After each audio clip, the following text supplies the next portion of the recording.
Up next for Galatasaray, it's a return to Champions League knockout football for the first time since 2013. And it's deja vu all over again. It's Juventus once again. All right. This is the biggest match I think we've had in the past, 13 years? Wouldn't you agree? 13 years. Yep. Yeah. And it's our first time this new revamped Champions League form, which favors the big leagues, that we've proceeded out of the group stage. So that's exciting. And I think we pulled the more favorable matchup. I did not want to play Diego Simeone in Atletico for a second time. He's a good coach.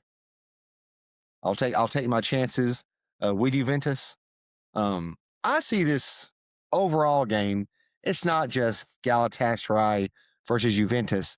It's us challenging the perception, not just of Turkish football, but of Turkey overall. We all know the Italians look down their nose at us. They think they're better than we are. And their bread's better, their cheese is better, they're better. But we know our bread's better, our cheese is better. Like everybody else, they just steal everything from us and rebrand it. And so I think it's about, shouldn't the champion of Turkey, we won the league last season, we're first place this year, shouldn't we be able to beat the fourth place team from Italy?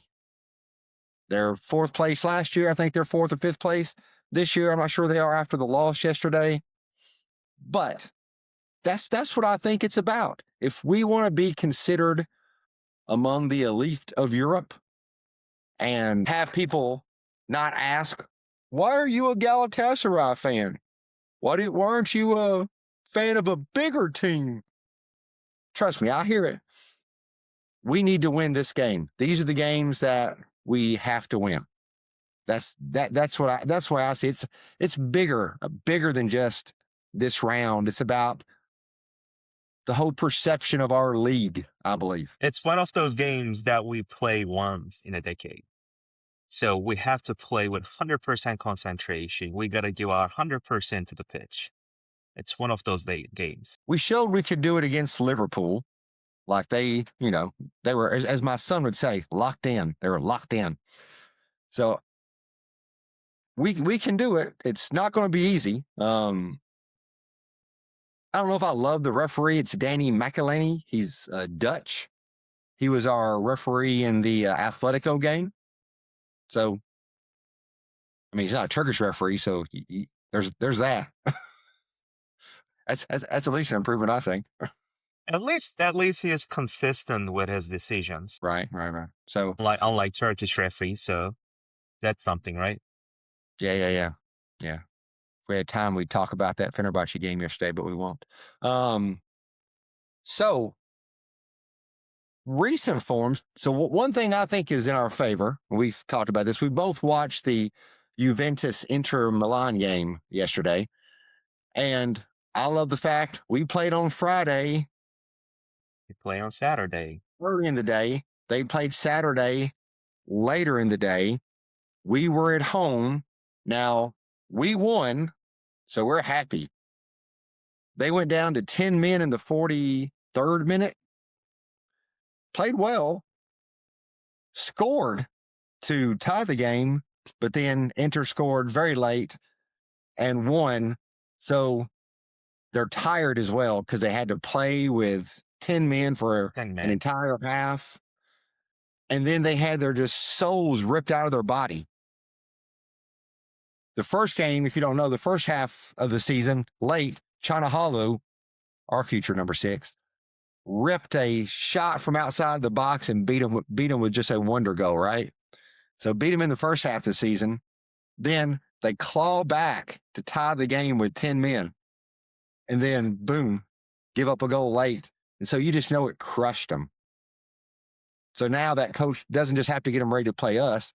He's got to get them not just ready physically, but ready mentally. And this is the harder thing, I believe, in these leagues for these games.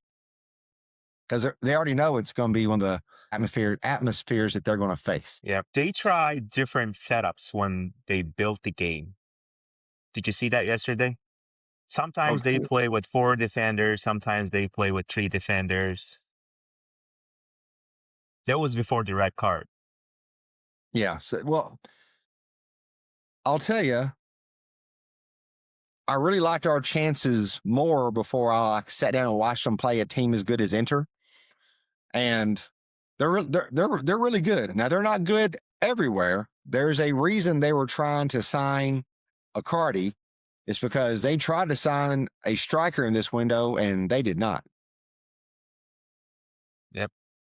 They wanted to loan El Nesri. They didn't get him either.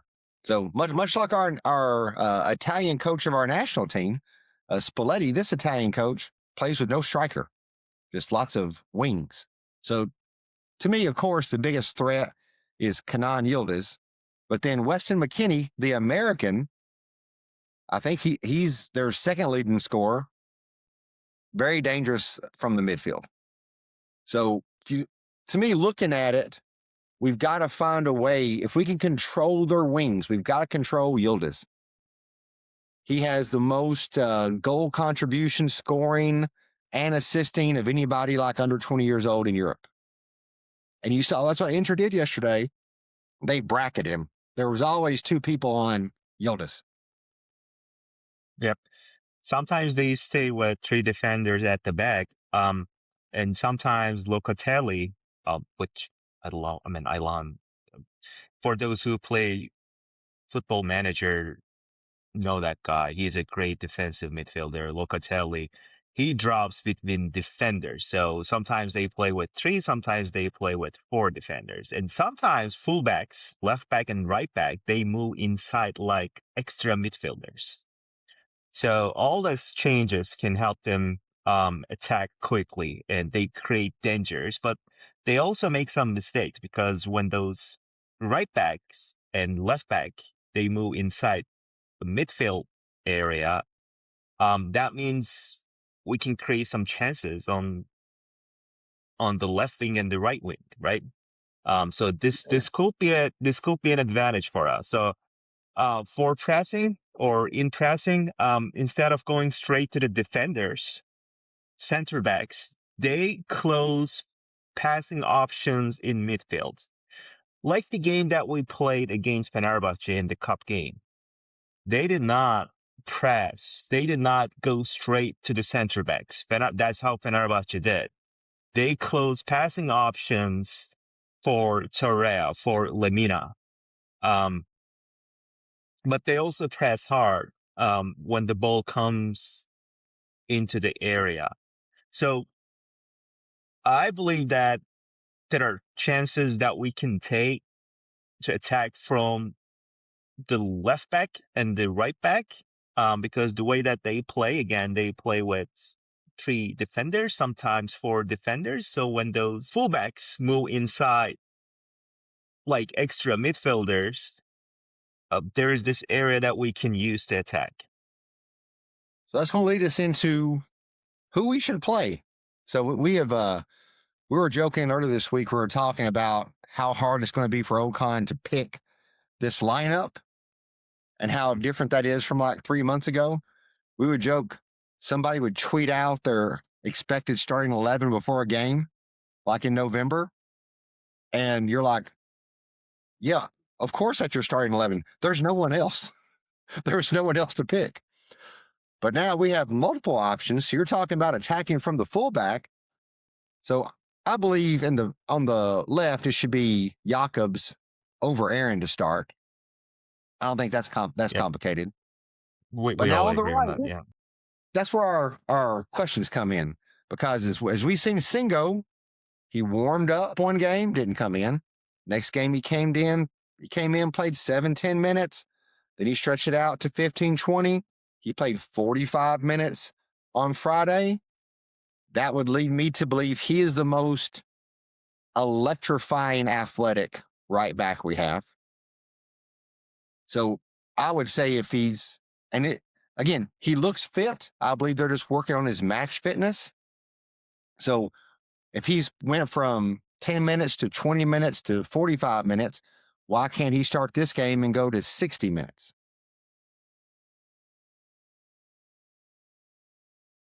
I don't think he is fully fit, and I don't think we want to risk him. Oh, Why don't we save him for the second game, for the second leg, the away well, game that we? I'll tell you, because if you're not going to risk him in this game, you shouldn't have signed him. This is the do or die game. We can't. What if he's out for another 6 months? Let's change take.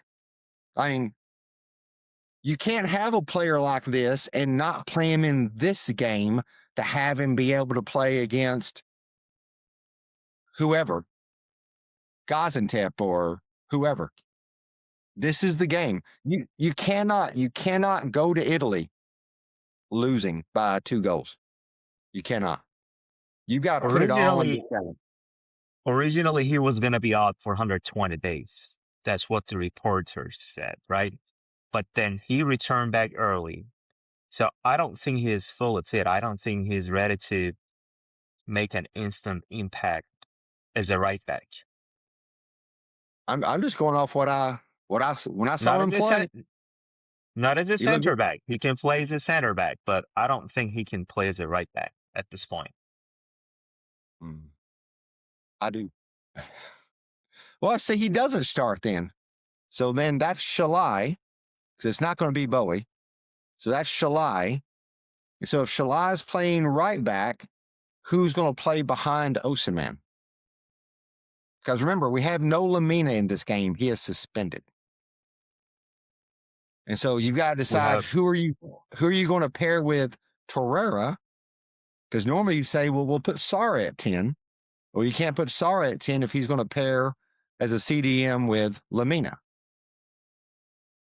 I know it's going to sound crazy, but I will play Shalai, Torreira, and Sara. I wouldn't put Ilkay next to Torreira or Sara. I wouldn't either. We made that mistake once, and we don't want to make the same mistake again. And so you're saying at the 10, no Eunice, no Asprilla, no Accardi. I will definitely place Shalai next to Torreira. I know that he never played in that position. Never in his entire life. But we got to take that risk because they have Locatelli, they have Mackenzie, and they have another midfielder. I forgot his name. So they create lots of triangles in the midfield, and their players are strong physically and emotionally too. So I wouldn't play Ilkay next to Sara or in Torreira. Now, Ilkay played against Liverpool and did a good job. Now, that was a long time ago. That was like 3.5 months ago. The past is in the past. And so you're going to play Shalai at 10, even though he hasn't played at 10 all season. I love it. I say, why not? We should go for it. Yeah. I love it. Now, he's going to play as a right back. Put this down somewhere. Boy is going to play right back. He is not going to start. Okan is going to take him out in the second half, and Singo will play right back, and Shalai will play as a defensive midfielder or attacking midfielder. See, I disagree. If you're going to bring Singo in the second half, just start the more athletic guy who can lead to a goal contribution more than Sasha Bowie can. You messaged me on Friday about how slow Bowie looks, how slow he looks. He looks slower. And you want to start him? It's like take your poison, okay? Or pick your poison. You either play Shalai as a right back and lose all the balls in midfield, or you play Shalai as an attacking midfielder or as a defensive midfielder and play Singo or Boy as a right back. And I don't think Singo is ready to play.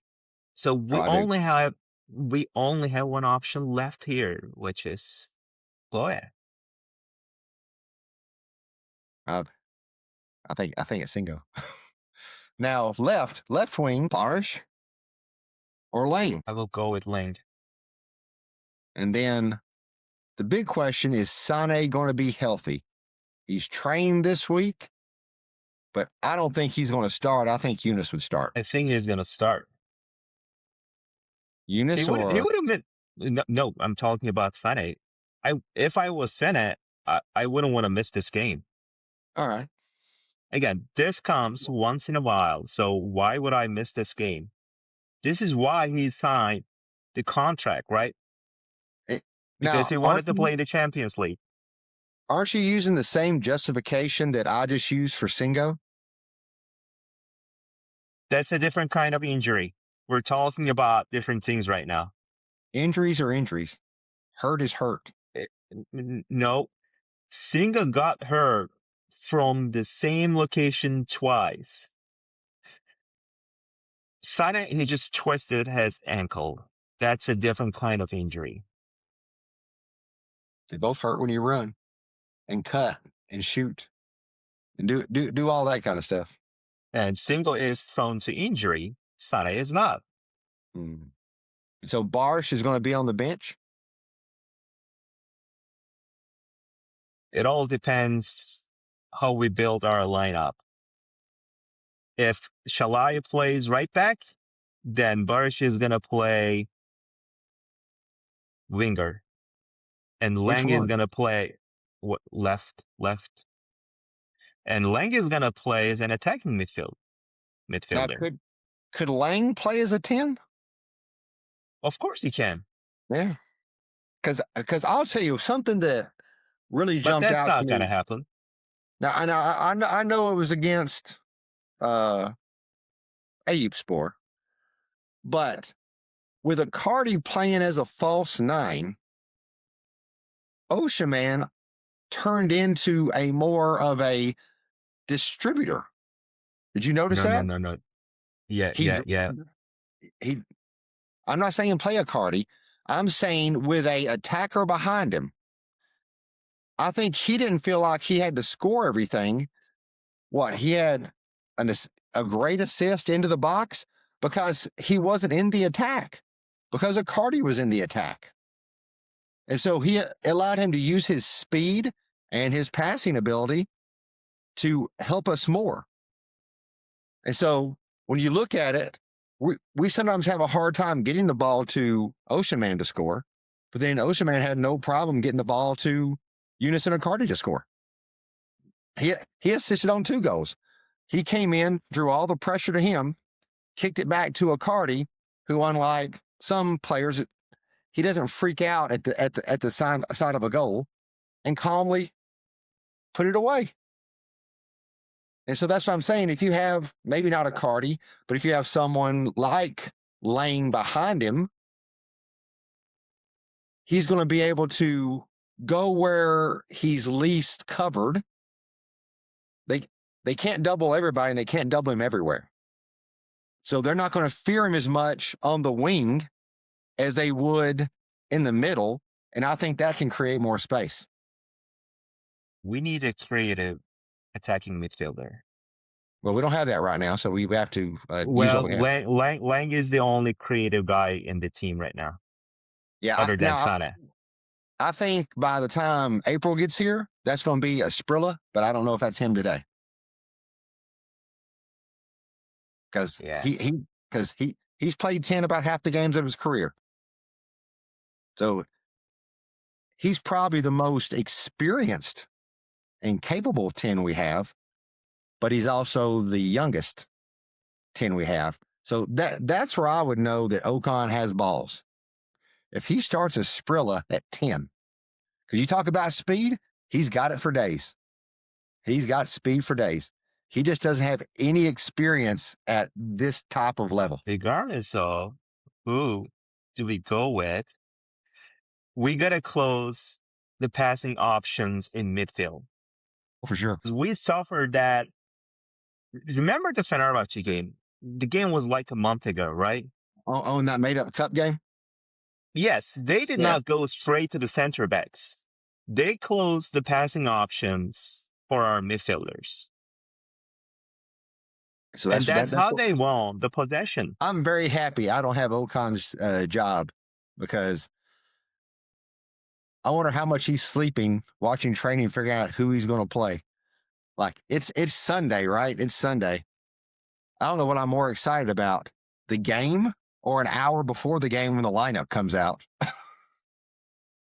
Like I'll have everything done with my Twitter out, waiting for that to come out. He'll get criticized no matter what.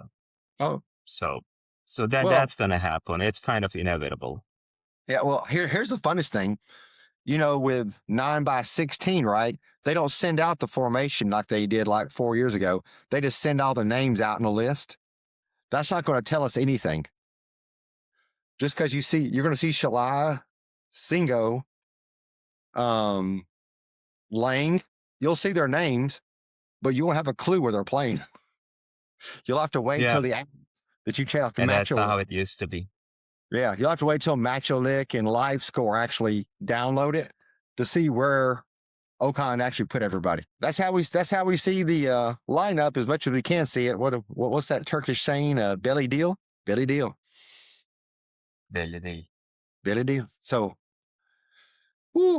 I think if we walk out of Istanbul with a tie, that's great, because we'll go to Italy, and there's one thing I know that Inter will not want to do. They will not want this thing to go to extra time.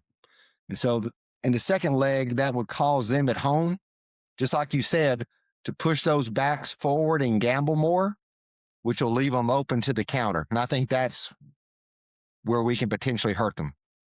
So I still like the idea of us winning, but we can do that drawing at home. Now, would I want us to win at home? Again, we've seen us do wonderful things. We've also seen us do terrible things. So it's which version of Galatasaray are we going to get?